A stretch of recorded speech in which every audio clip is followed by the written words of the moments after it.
Now we will close this session and we will jump immediately in a short one on which will be an assessment of the JCPOA Procurement channel by Nicolas Kasprzyk, who is head of the JCPOA Procurement channel section at the delegation of the EU in Vienna. For the newcomers in our community who might not know Nicolas, Nicolas, has already had, sorry Nicolas for that, a long career as an arms controller. He's young in his head. Nicolas was one of the 1540 experts in New York. Then he joined ISS and did research for South Africa. He came back to France, and eventually and happily last summer the EAS grabbed him in Paris, sent him in Vienna, and can now take advantage of his experience. Nicolas, the floor is yours for this assessment. Thank you very much, Benjamin, for the very kind words. It's a real delight to speak in front of you, and a real privilege and honor.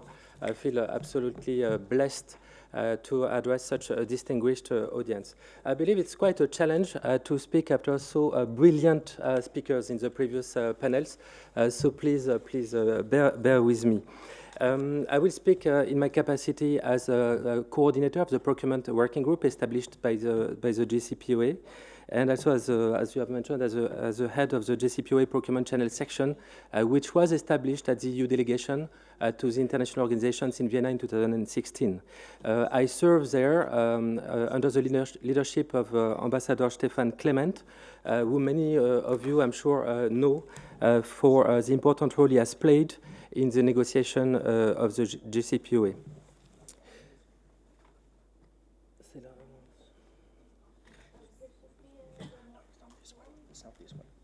There should be a remote. Yes. Okay. Oh, this is okay.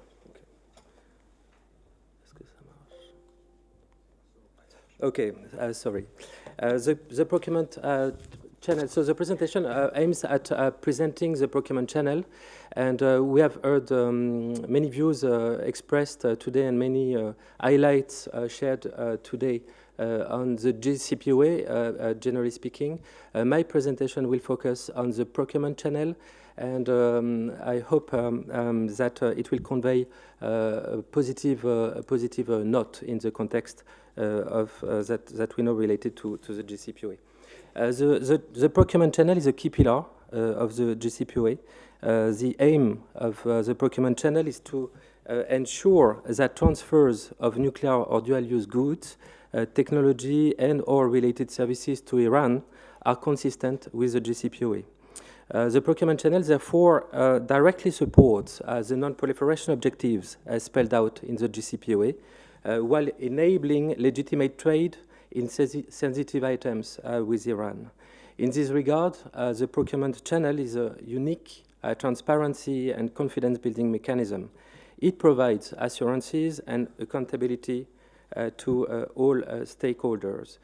You can see on the screen a flow chart displaying the process related to the review of proposals, of transfer proposals submitted to the procurement channel. As you can see from the chart, or from re-examining and reading the JCPOA itself, the procurement channel consists of an assessment made by the JCPOA participants with an ultimate validation by the Security Council. The mechanism comes in addition to control mechanisms implemented at the national level by exporting states. States, not the industry itself, states interact with the procurement channel.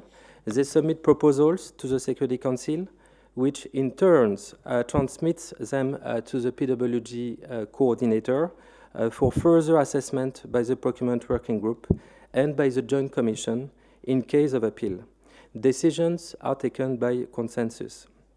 It's a straightforward process and it takes less than 2 months between the submission of a proposal by a state and the decision taken by the Security Council's 2231 team.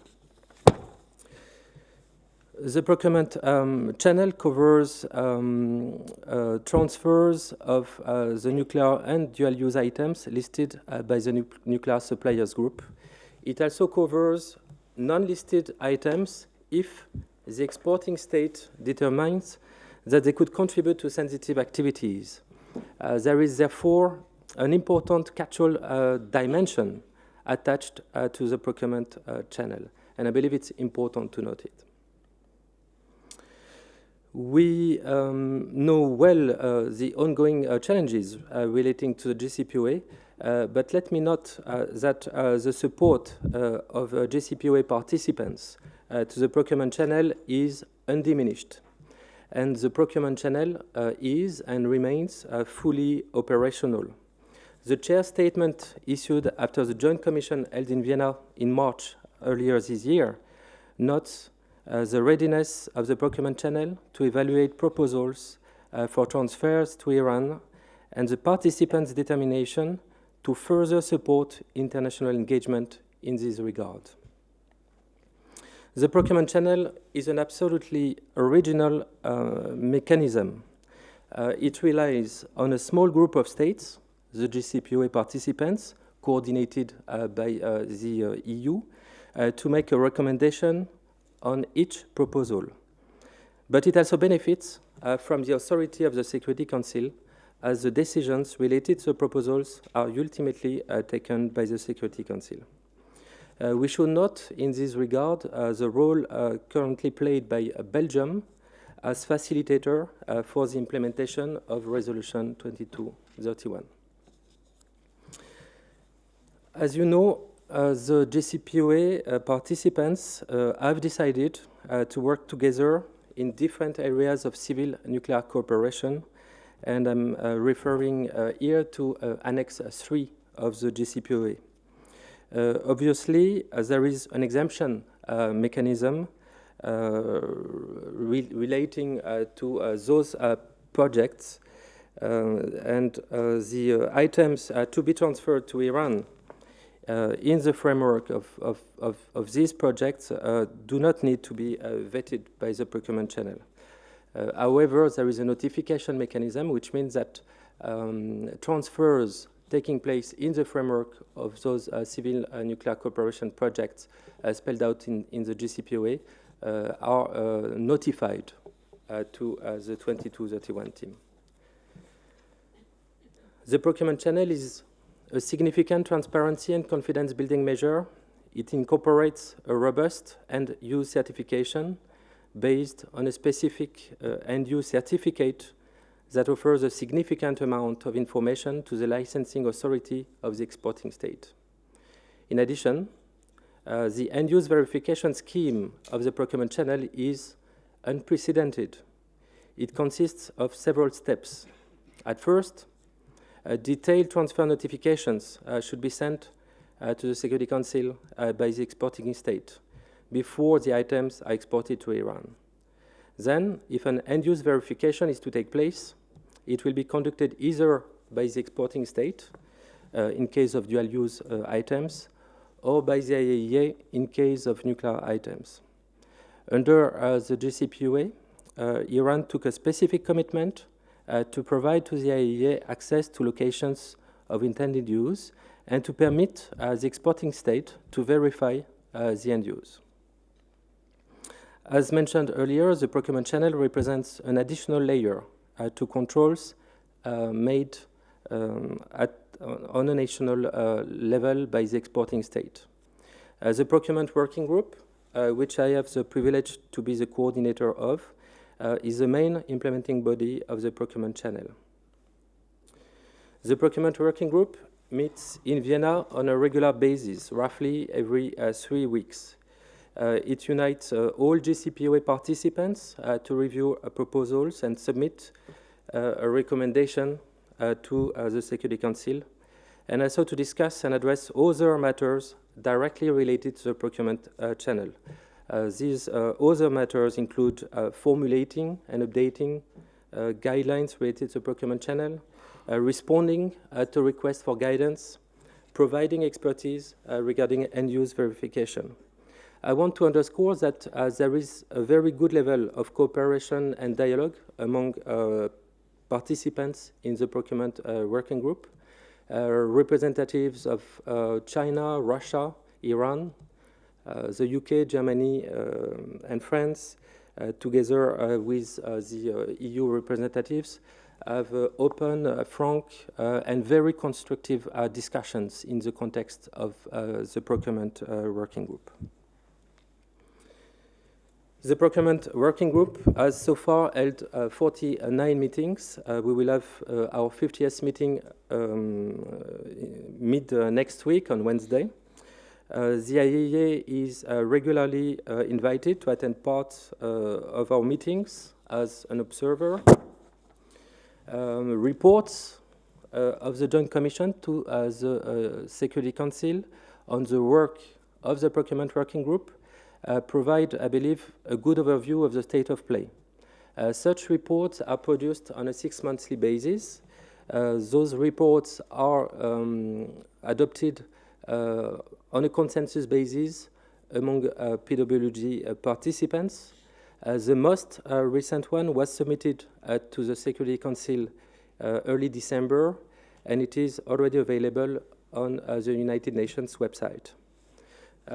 So far, 44 proposals have been received, and the rate of approval is approximately 70%. The fact that the proposals are sometimes disapproved testifies of sound assessment made by each PWG participants.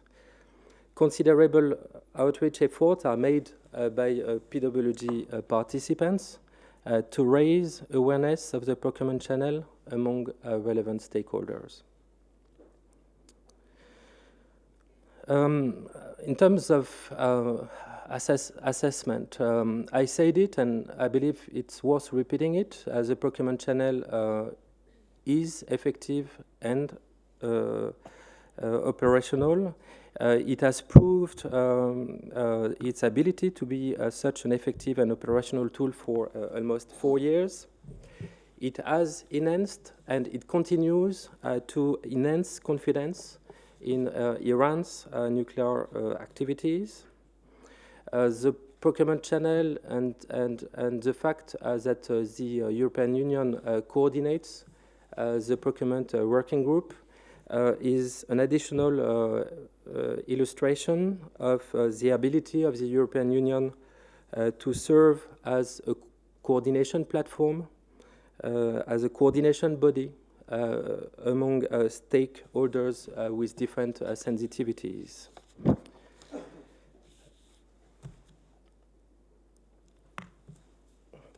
A last word, as we benefit today from the presence of an important number of experts from think tanks and the academia, I believe it's worth noting that think tanks, academia, and civil society are key stakeholders to promote and raise awareness of the procurement channel. I thank you for your attention, and I'm happy to take any question or comment. Merci beaucoup, Nicolas. Je pense qu'en effet, on peut prendre 2-3 questions. Hein? T'as le temps, tu veux? Moi, j'ai le temps. Okay, so we can have 2 or 3 questions. But first, I remember that Mr. Soltanier wished to take the floor in the previous session. Do you want to make your point now? Because you could. I invite you. Well, thank you very much. Perhaps with this excellent conference room, I suggest next one to just put a number. The ladies, by writing the name, it takes 20 minutes to write the names, and by the time it's there, then we have no choice to talk. Anyway, I appreciate that. I will not go back to NPT because I've just a couple of point suggestions. But regarding this, what excellent presentation was made right now, I think that we have to take from Brussels this message. As it was clearly mentioned, this is unprecedented system, this procurement channel. that Iran, as with utmost compromise, has accepted. Is it welcomed? Is Iran benefiting from this unprecedented restriction? I think the message is that the business cannot be as usual. I just wanted to warn everybody. I'm sorry to say that, but I think that we have to be realistic. The scenario of 2006 will be repeated. EU3 and Iran were negotiating. Iran 2.5 years suspended all enrichment activities. Additional protocol was implemented, and EU assumed that this will be continued as it is. We fed up. The patience was over, and we broke the seals under the IEA, and then you know what happened. The scenario might happen again. We are under tremendous pressure of the maximum pressure by US, and I understand that you can check the IAEA report. It is unprecedented, historical, robust inspection in the whole history, and plus this procurement control. All these restrictions Iran has accepted. In nutshell, please reflect, or whoever you can say, the think tanks, authorities, that the patience has a limit. And I hope that there is some measures to be done before it's too late.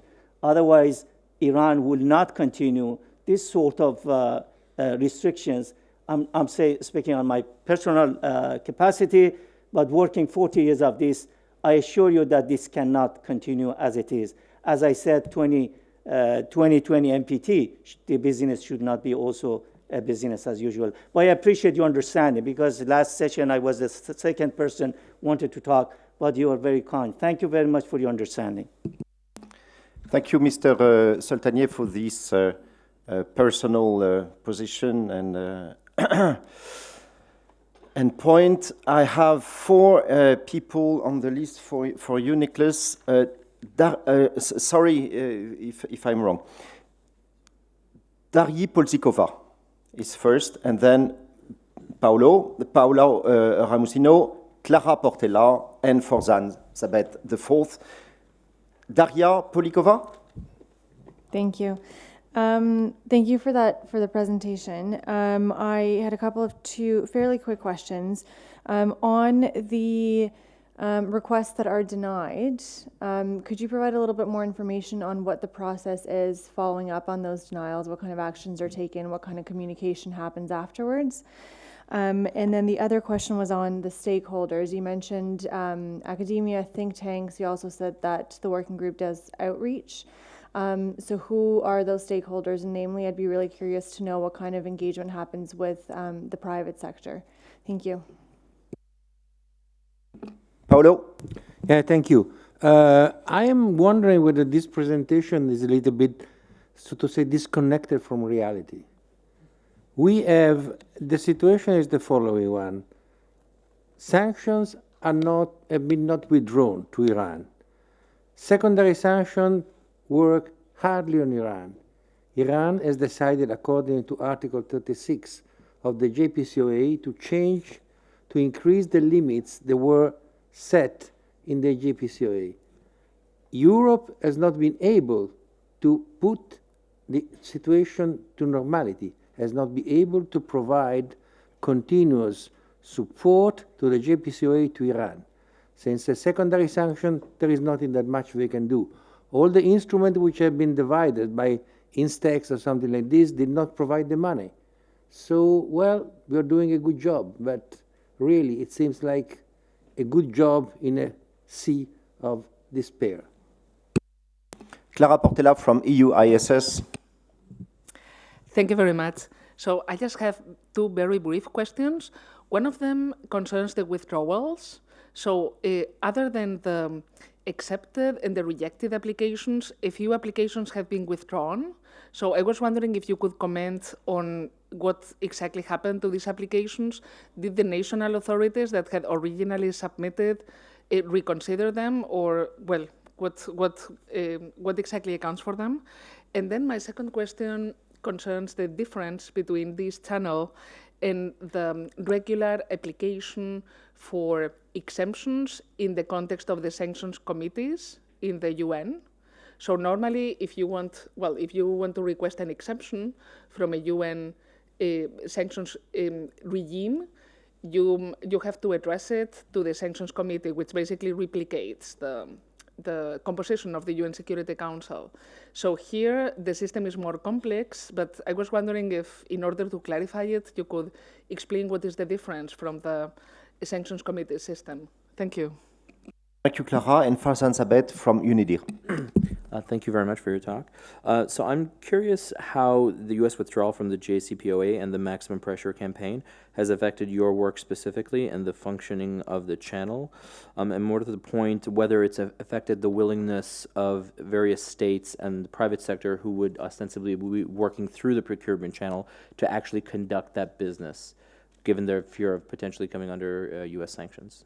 Thank you. Thank you to all of you for the very relevant questions. I'll try to address all of them. And thank you, Ambassador Sultani, also for the comments. The first question on the denial of proposals. In terms of process, proposals submitted to the Security Council are forwarded, are transmitted to the Procurement Working Group. The Procurement Working Group reviews them. As I mentioned, decisions are taken on the basis of consensus. If one or more PWG participants consider that the proposal should not be accepted, then it is considered that the recommendation to the Security Council will be indeed not to approve it. It is, however, possible to make an appeal of that option in the context of the Procurement Working Group. If two members of the Procurement Working Group decides to do so, then the proposal is reviewed again, still in the context of the Procurement Working Group and possibly at the level of the Joint Commission. When the final recommendation is made among JCPOA participants, then the recommendation is submitted to the Security Council, and the Security Council is the ultimate decision-making body in this regard. Is it possible for a state that has already submitted a proposal and that proposal having been disapproved, is it possible for the state to resubmit it? Yes, it is absolutely possible. There was a comment on the fact, a more general question or comment on challenges relating to the JCPOA currently. And the idea is that there is some kind of disconnect between our work and the ongoing challenges relating to the JCPOA. I think it could be the topic of another conference, but I just want to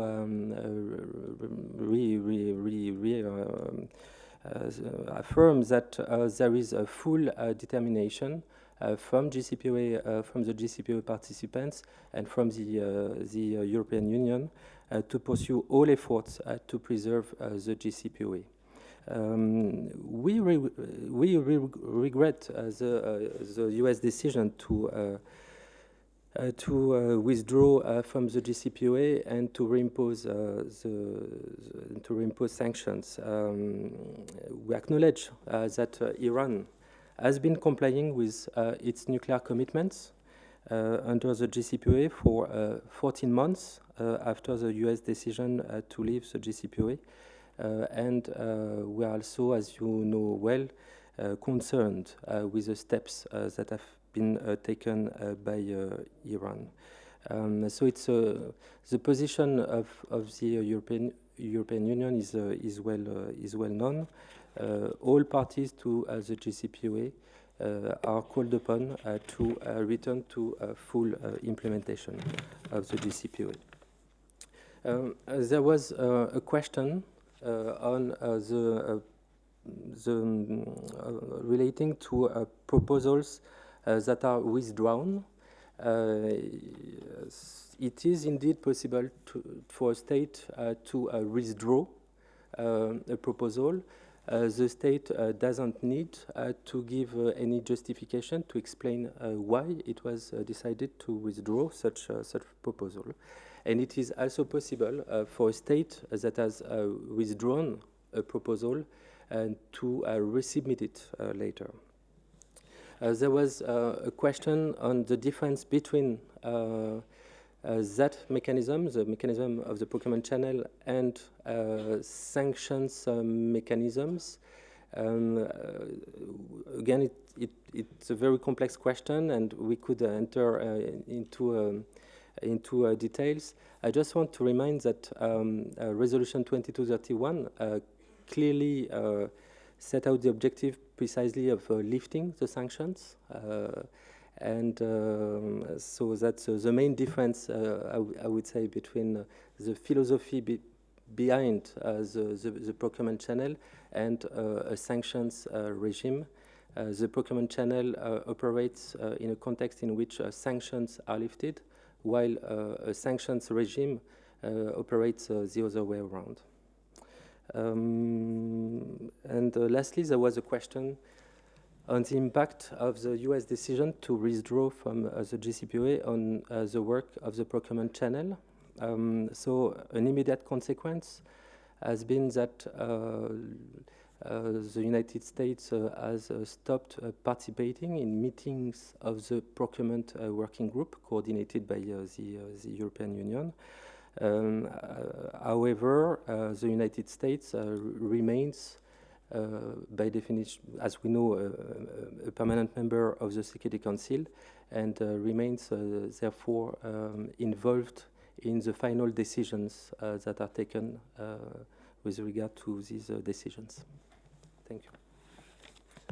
I have just one last on my list, who is Mark Hibbs. So Mark, and then you'll answer, and we'll close. You mentioned that the mechanism is effective. Do you have any benchmarks for that, or is there a process for making that assertion? Could you explain how you're doing that? Thank you. The reason why I feel confident to say that the mechanism is effective is that the mechanism is clearly in a position to today to review any proposal that would be submitted to the Security Council. Thank you very much, Nicolas, for your presentation of this procurement channel and for your assessment. Now I will give the floor last to Georgia, who will give a few words to all of us. Hello, good evening, everyone. Just a few practical announcements before we head to dinner. Dinner will be held at the Mirror Gallery, which is outside, so please take all your coats. There is cloakroom at the Mirror Gallery where you can leave all your coats. With regards to the badges and the nameplates, please take them with you and bring them tomorrow, as they will be useful. Thank you very much, and enjoy dinner. And thank you to all of you for the exciting sessions.